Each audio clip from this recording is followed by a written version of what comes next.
Hey, what's going on out there, YouTube family? This is Samuel Legger here representing Team JVS. So I'm back here again for another movie review. As you can tell, right here, I'm talking about nobody. Absolutely nobody. It's not like it's like Bob Odenkirk, this from Better Call Saul and Breaking Bad, but it's nothing really. So I'll just read a quick synopsis of what the movie is supposedly about. I'm just joking, you guys. I did get the opportunity of being able to check out this movie early. And I actually had a really fun time with it, to be quite honest with you. I was very surprised because I saw the preview and I was kind of like, this kind of seems like John Wick, but kind of like the family man's version of John Wick. But lo and behold, they take this to some levels from a violent standpoint and from choreograph standpoint, and also some amazing fan service callbacks to actors that I was just kind of like, that's so dope. I love it. But let's go ahead and read this synopsis. A bystander who intervenes to help a woman being harassed by a group of men becomes the target of a vengeful drug lord. A nobody. Unfortunately, what you don't know that he is very so more than just a nobody.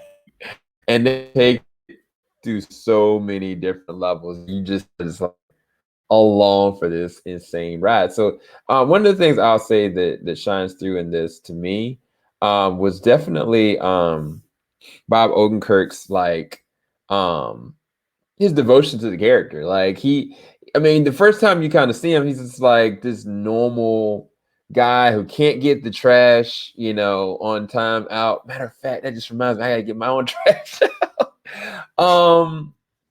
He's got like, two kids, a little bit older son, a wife. It's played by Connie Nielsen, like Hippolyta herself. And it's kind of like he just seems kind of normal. But then something happens to his home early on in the movie. Kind of like just do anything, as you can see from the previews. But then, everybody has a breaking point. Unbeknownst to us, the audience, everybody that's involved, that this man's breaking point is vastly different than your normal, yo, man, I want to get some vengeance. Like, no, Bob Odenkirk is next level. You don't know the levels of how next level he is until you actually get to see it. But I'll say that the choreography and the devotion to a lot of the stunt work and the things that they really kind of had to do, just taking this fight sequence that was done on the bus alone, like there's so many different ways that could have just kind of looked really cheesy, or it could have looked like it was done by somebody else. No, like your boy, I was like, yo, he's like a low-key little action star, bro. Like he was going for it. I would never ever have pictured the guy from Better Call Saul or Breaking Bad Saul Goodman, like that would have never been my vibe to see him in that way. But yo, he pulls off some scenes that make him honestly like one of the scariest things ever, because there's a scene that he does really early on in the movie, and you're kind of just like, he went and saw somebody about trying to find somebody else, and this guy looks at him. And he's just like, he runs. Like, he straight up runs. And you don't understand it till, I mean, yeah, he'd have some combat moments, but you don't understand the levels to is. I'm going to say this off rip. If they decided, I'm not saying this is connected in any way, shape, or form from the John Wick movies. This is a non-spoiler review. I'm not saying that at all. I'm just saying that foundationally, in the way they kind of plotted kind of who he is, who you don't know who he is, what he's capable of, what you don't know he's really truly capable of, I was like, I would be there for it. I would love to see a crossover between, your boy Keanu Reeves and Bob. I never would have thought I would say something crazy like that. Now, I think that from a devotion to stunt work and martial arts and all this and that, I mean, Keanu, leaps and bounds is next level. Like, I mean, you can't beat, I'm sorry. I mean, I'm sorry, Saul. Like, you can't go to that level. But I do think that there's something they possibly they do this. So just they did that and they framed him and they allowed him to really just kind of go for it, painting his picture of him being just so nice and kind and kind of being like, oh, okay, this dad, relationship's a little weird, weary. to you just kind of see him just go ham. It's so fun. It's a fun freaking ride, bro. And I think that the score is okay. It's not anything too compelling. There is a really interesting track that happens like in this rain sequence where like he gets really mad and starts punching something.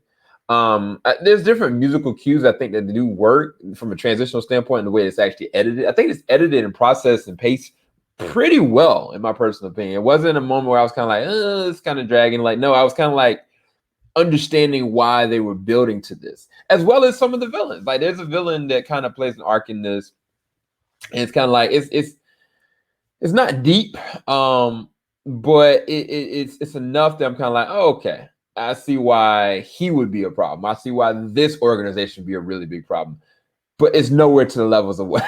Like, there's a scene where the main villain is like got somebody like talking and like trying to research about it. And yeah, I don't want to spoil anymore. Let's just say they do point a really interesting picture in this one. And I think that from as far as the action, as far as the fun appeal with this, I think I really, really had a lot of fun with this film.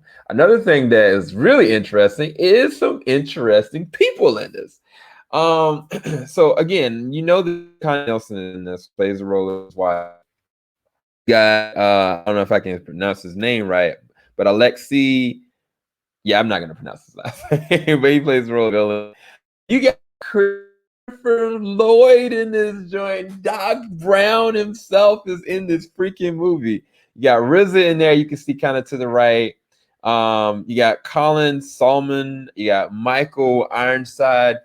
And I think you got some really interesting, like, old school dudes, as well as some new, fresh names as well. And so, Christopher Lloyd plays the role of the dad, right? And it's kind of like, oh, okay, that's really cool. Like, he's this older guy and whatever. And I was like, yo, I'm all for it, man. You got Christopher Lloyd back in, Doc Brown and stuff, right? Yo, listen to me very carefully. I'm just going to flash the screen really quick, and then I'm going to flash it away, okay? Here we go. What? Fam, it was excellent. I loved it. Oh my gosh, again, this movie is very violent. Like, make no mistake, like, there is some very violent sequences, and they just do not hold back at all. It continuously builds, like, it gets more and more grittier and tougher. I will say this: shout out to my man for training, bro. Because I was looking at some featurettes just to kind of see what he kind of had to go through to get into this role, and he went for it, man. Like, he really did decide to kind of devote himself to this. And I mean, without spoiling anything, I would love to see more of this world. I would love to see more of these kind of movies. And if they ever, just happen to cross over with your boy, I'd be there for it. Now, again, from the director, Aya, I can't pronounce his last name. I think it's Nushuller, but he did Hardcore Henry, which that movie was freaking nuts. And it was very violent and very insane. So I get, from a choreography standpoint, why. It's just, I think the setup, bro, the setup surrounding him as nobody is near about perfect. Like, I think that's the thing that kind of sets this movie apart, because you're kind of just like, who is this dude? Like, right? But then you kind of get this understanding, like, you don't want to know who this man is, and you don't want to mess with him, his family, or even touch him. And I love that aspect of it, especially being a dad. Like, it's something about that kind of like, this is freaking awesome. So for me, I guess an 8 out of 10 or 8.5 out of 10. I had a lot of fun with it. I didn't have that many issues with it. Is it the best movie ever? No. Does it have better choreography and action scenes than the John Wick movies? Absolutely not. I'll say that Halle Berry's devotion to what she did in John Wick 3, is leaps and bounds better than anything that, Bob or anybody else, Riz or anybody else did in this one. But I think it's in the details, in the backdrop of what was going on, the older character, and why they're doing this with this. So I can't make a comparison and say this is better than John Wick movies. I think this is just in the same vein and just as enjoyable for different reasons. But it's the same violent acts, but it's not on the same level. I guess that's the good way of putting it. Like the John Wick films on their own, from an action standpoint, are legendary at this point. Like nothing can touch what Keanu is doing on that level. So I don't get me twisted with that. But I think that there's a lot that you can enjoy from this film. I highly recommend you go check out Nobody. I enjoyed Nobody, even though Nobody doesn't exist. Right? Anyway, keep it locked, JV Swing style. These guys.